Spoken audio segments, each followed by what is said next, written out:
You know that you met a true JRPG nerd when their eyes light up at the mention of Star Ocean. This series has been around since 1996 and was actually the first series where I saw people upset about literal versus localized translation, but that's all in the past. I've always been concerned that each Star Ocean entry will be the last. However, Square Enix isn't going to give up just yet with the release of Star Ocean: The Divine Force. There's bound to be bumps in the road ahead.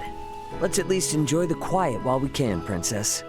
Star Ocean: The Divine Force retains much of what Star Ocean fans love about the series, a science fiction adventure full of heroics with a large-scale war looming in the background. My time with the game picked up after Raymond Lawrence crashed on a planet and joined up with Princess Leticia to try and find his friends. The characters wear their tropes on their sleeves as it's evident what roles they play in the party. Unfortunately, I found it a bit underwhelming as the dialogue between the cast didn't flow very well. However, these early moments require a lot of needed exposition, and I didn't get to see any of that since I started the demo missions into the game. Still, exploration was a big part of my time with the demo, and there's a lot to see for those who take their time to adventure off the beaten path. Raymond's movement is fast out on the fields, making traversal easy. Another layer of movement is the Duma device that accompanies the party. This allows Raymond to fly and dash across the field to reach new areas or avoid encounters. Encounters are similar to games such as Xenoblade, where you can approach a creature and attack it or simply run by it. Using the Duma allows you to dash into enemies and clear out large-scale groups of foes that are surrounding you.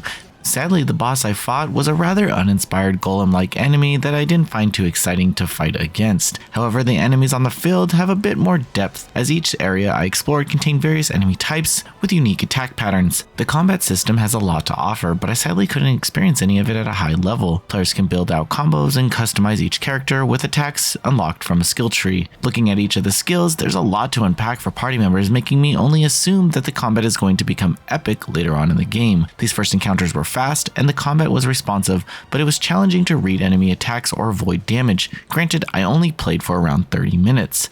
I don't know if I was fully ready for a new Star Ocean to release this year. The announcement caught me off guard, but Star Ocean: The Divine Force is fully packed with an adventure that I'm looking forward to discovering. Its focus on exploration and fast combat breathes new life into this JRPG series, but the science fiction heroic narrative is exactly what I want. It may seem like comfort food for old school JRPG nerds, but Star Ocean: The Divine Force should stay on your radar no matter how invested in the series you are. Star Ocean: The Divine Force is coming to PS4, PS5, Xbox One, and Series X on September 20th, 2022. Thanks for watching. Please read the full preview on NoisyPixel.net. NoisyPixel is run by a group of gamers who work hard to deliver news, reviews, previews, and more. Please subscribe to keep up with all our future content.